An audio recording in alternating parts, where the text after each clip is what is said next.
Morning students. आज का हमारा टॉपिक है 100 से ऊपर वाले तत्वों का नामकरण। जैसा कि हमें पता है कि 118 तत्व हैं और हम इनमें से कुछ नाम जानते भी हैं।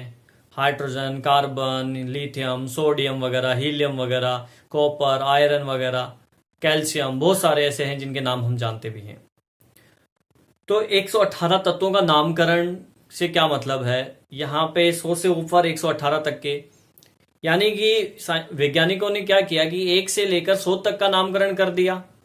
उसके बाद एक नई पद्धति, नया सिस्टम चालू किया नामकरण का। क्यों? ऐसा क्यों? तो इसके लिए हमें थोड़ा पीछे जाना पड़ेगा। देखो, हुआ क्या था कि जो तत्व नंबर 103 था, तत्व नंबर कौन सा? 103। अब इससे पहले से 102 तक जो तत्व थे उनका नामकरण जो है किसी भी आधार पर रख दिया जाता था। जैसे कि किसी वैज्ञानिक ने खोजा तो उसके नाम पे उसका नाम रख दिया गया। अगर किसी जगह पे मिला है तो उस आधार पर उसका नाम, या उसके कुछ गुण धर्म के आधार पर उसका नाम उसका रख दिया गया तत्व का। परंतु जब 103 नंबर का तत्व खोजा गया, ये कृत्रिम तत्व है, लैब के अंदर बनाया गया था, तो 2 देश, एक आपका रूस था और दूसरा अमेरिका। जैसा कि आपको पता ही है, रूस सोवियत संघ और ये अमेरिका आज एक महाशक्ति है, यूएनओ, संयुक्त राष्ट्र अमेरिका। इन दोनों देशों के अंदर वाक युद्ध छिड़ा। वाक युद्ध मीन्स इसलिए कि रशियन साइंटिस्ट बोलते हैं कि ये हमने बनाया है, लैब में हमने तैयार किया। एक ही टाइम था, टाइम एक ही ईयर था, इस वजह से। अमेरिकन बोलते हैं कि ये हमने भी तैयार किया है, इसका नाम हमारे अकॉर्डिंग होगा। रशियन बोलते हैं इसका नाम हमारे अकॉर्डिंग होगा। तो फिर ये मामला अंतर्राष्ट्रीय संगठन के पास पहुंचा, IUPAC जिसका नाम है। 103 नंबर का जो तत्व है, इसका नाम जो है रूस के आधार पर रखा गया था। रूस ने इसका नाम रखा लॉरेंशियम। आधिकारिक रूप से इसका नाम रूस को दिया गया और अमेरिका को ये कहा गया कि आपके सहयोग के लिए बहुत बहुत धन्यवाद, आपके अकॉर्डिंग हमने ऐसा करके मामला शांत किया।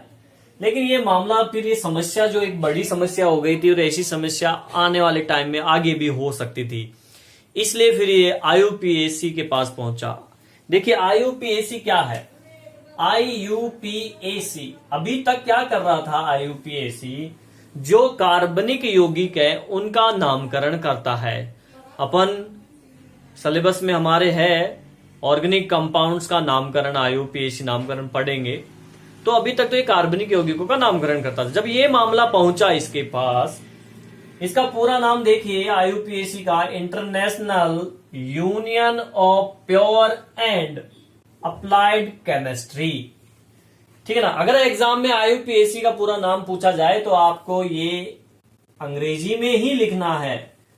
हालांकि इसका हिंदी होता है अंतर्राष्ट्रीय शुद्ध का संघ और अनुप्रयुक्त रसायन विज्ञान, परंतु फुल फॉर्म हमेशा इंग्लिश में लिखी जाती है। अगर इंग्लिश में पूछी जा रही है, अगर IUPAC पूछा जा रहा है, तो आपको international union of pure and applied chemistry लिखना पड़ेगा, ताकि आप ये लिखें। क्योंकि ये से और रे का फुल फॉर्म नहीं पूछ रहा है, ठीक है ना? ये IUPAC का पूछ रहा है।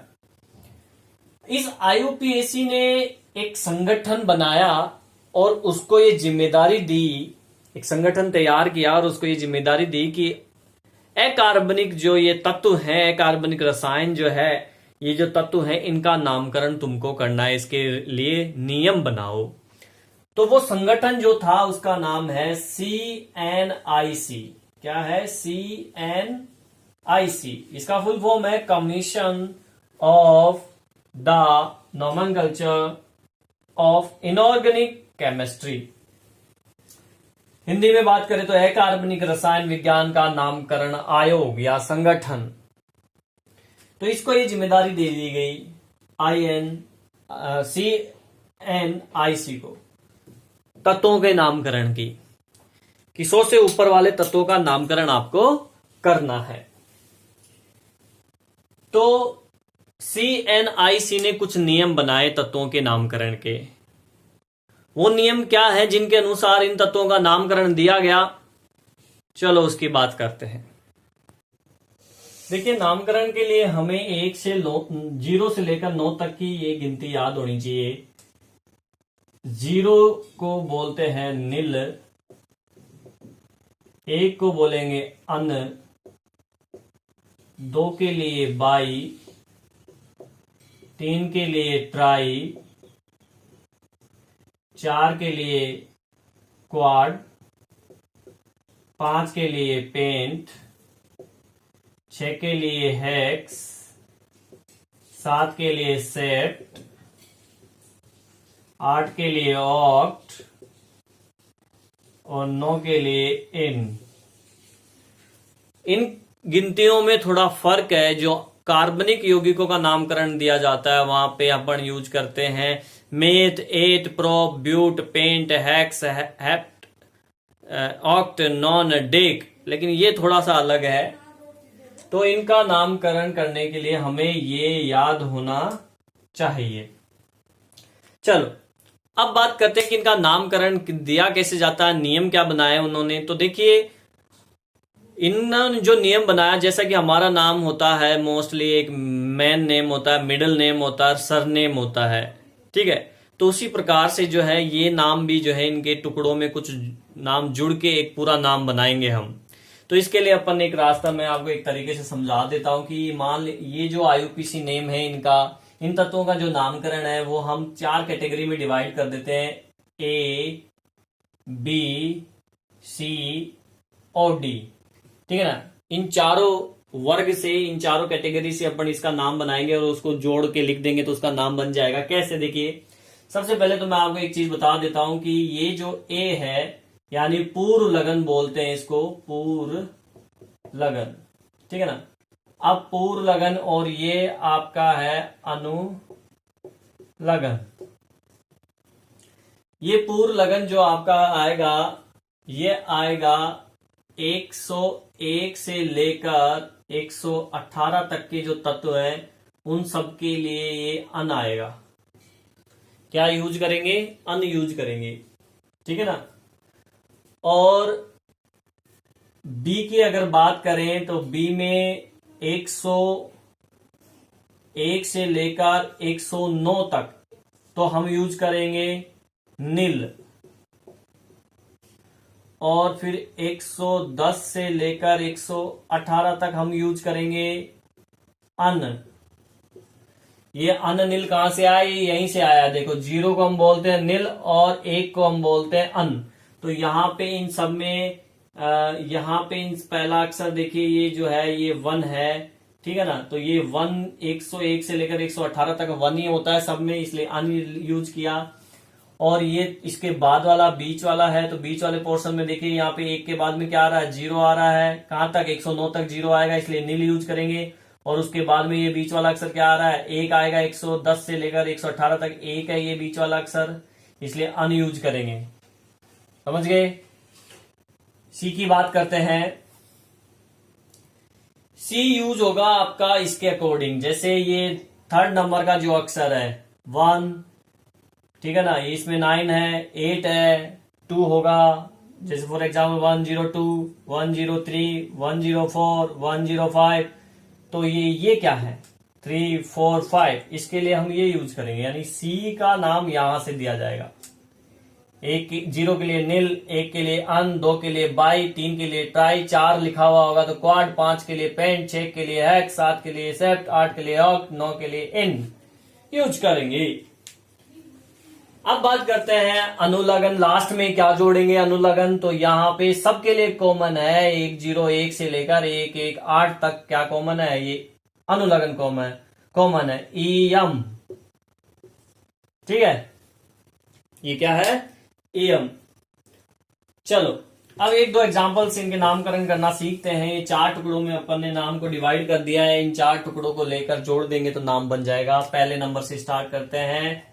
101, 101 नंबर का जो तत्व है इसका नामकरण। तो देखिए, सबसे पहले एक आ रहा है, ए के अंदर हम 101 है, तो इसके लिए क्या यूज करेंगे? अन यूज करेंगे। अन प्लस फिर बी 101 में आ रहा है नील, 101 है ना, 101 ही है ये, तो इसके लिए तो नील यूज हो रहा है। प्लस सी, यहां देखो क्या है, एक लिखा हुआ है और एक के लिए क्या यूज होगा? अन। प्लस डी में सभी में ई हम यूज करेंगे, तो इसका नाम होगा अन नील अनियम। क्या नाम होगा इसका? अन नील अनियम।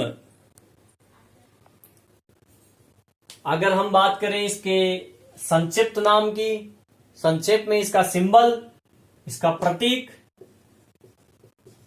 तो प्रतीक देखिए, प्रतीक इन 3 अक्षर से बनेगा, 1 2 3, इन तीनों से, शुरू के 3 अक्षरों से प्रतीक बनेगा। इन तीनों का जो फर्स्ट लेटर है वो लिया जाएगा। अब इंग्लिश में देखो, इंग्लिश में इसको बोलते हैं अन, UN, नील को बोलते हैं NIL, नील, और ये भी अन है, UN, ठीक है। तो पहला अक्षर इसका U है, सेकंड अक्षर N है जो कि छोटा लेंगे, फिर ये U है जो भी छोटा होगा, पहला अक्षर बड़ा फिर छोटा, तो इसका प्रतीक हो गया UNU। आगे बात समझे? ऐसे अपन एक और एग्जांपल लेते हैं।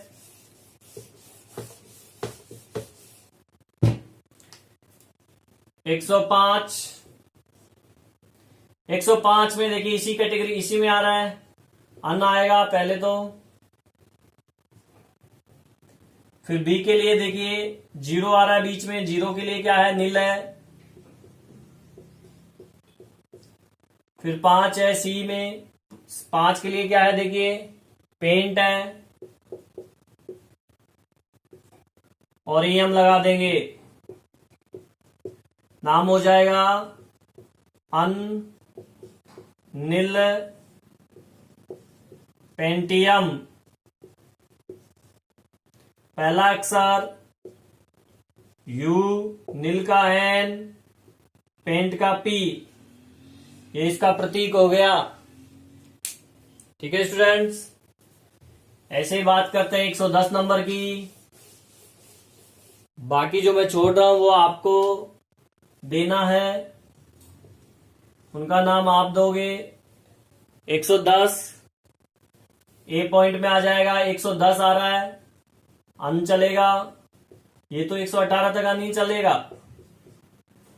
अब देखिए यहां पे बीच में क्या 0 नहीं है, 110 से लेकर 118 में क्या आएगा? अन आएगा। अब नील यूज नहीं करेंगे, अब 110 से लेकर 118 तक अन यूज करेंगे, अन।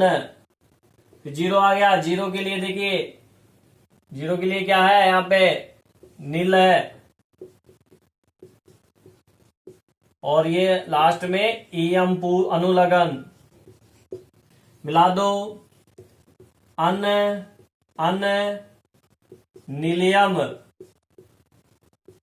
इसका नाम हो गया प्रतीक। ये और ये आएगा, अन का U, इसका छोटा U, और ये N, तो U N हो गया इसका। ठीक है, तो इस प्रकार से अपन जो है इनका नामकरण देते जाएंगे और आगे चलते जाएंगे। 112 का देखिए,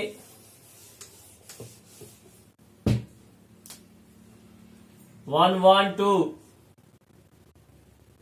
अन प्लस ये 1 है, इसी कैटेगरी में आ रहा है, 110 से 118 इसी में आ रहे हैं, अन प्लस 2 के लिए क्या है? सी कैटेगरी में क्या है? 2 बाई, प्लस डी क्या है? ईएम। यानी ये चीज और ये वाली चीज, ये तो 101 से लेकर 118 तक सेम है, ये अन ही चलेगा और ये ईएम ही चलेगा। चेंज यहां पे हो रहा है, यहां पे भी थोड़ा सा चेंज हो रहा है कि 101 से 109 तक नील आएगा और 110 से लेकर 118 तक अन आएगा। प्रॉब्लम कहां है? अन अन बाइयम नाम हो गया, फर्स्ट अक्षर U, यू बी, ये इसका प्रतीक हो गया। तो इस प्रकार से जो है अब नामकरण किया जाता है। ठीक है, ये कुछ रूल्स थे। प्रैक्टिस कीजिए, आपको कोई प्रॉब्लम है तो आप पूछ सकते हैं। इसके अलावा इनके जो अदर नेम्स हैं वो मैं आपको बता देता हूं, आप अपनी बुक में भी देख लेना। 112 तक के जो तत्व हैं, जितने तत्वों का नामकरण हो चुका था, ऑफिशियली जो नेम है इनके, ये आईयूपीएसी नेम है। ये तो आईयूपीएसी नेम दिया अपन ने, इनके ऑफिशियली नेम देखिए आप, यहां पे आपको नजर आ रहे होंगे बुक में। ठीक है, इस बुक में हम देखेंगे इनके जो ऑफिशियली नेम है। इन ऑफिशियली नेम की अगर बात करें तो आप देख सकते हो, इंग्लिश मीडियम की बुक है, आपको ये नाम इंग्लिश में ही होंगे, क्योंकि केमिस्ट्री विज्ञान के अंदर, रसायन विज्ञान में या बहुत से नाम इंग्लिश में ही होते हैं। आप इनको लिख ऐसे भी सकते हो, जैसे कि लॉरेंशियम है तो इंग्लिश में, इंग्लिश मीडियम वाले तो अल्फाबेट यूज करके लिखेंगे लॉरेंशियम, हम इसको यूं लिख सकते हैं लॉरेंशियम। ठीक है, अब आप कहोगे इसका हिंदी बताओ, तो इसका हिंदी नहीं होता है, ये लॉरेंशियम ही होता है। इसको आप हिंदी में ऐसे लिख सकते हो, या फिर आप इसका इंग्लिश लिखोगे, ठीक है ना, एबीसीडी यूज करके। तो यहां पे ये कुछ नेम है जो आप अपनी बुक में देख सकते हो। ठीक है ना, 101 से लेकर 112 तक के जो नाम दिए गए हैं ऑफिशियली, और ये आईयूपीएसी नेम है। ठीक है, आप देख लीजिए, अगर प्रॉब्लम हो तो आप पूछ लेना मुझसे। ठीक है।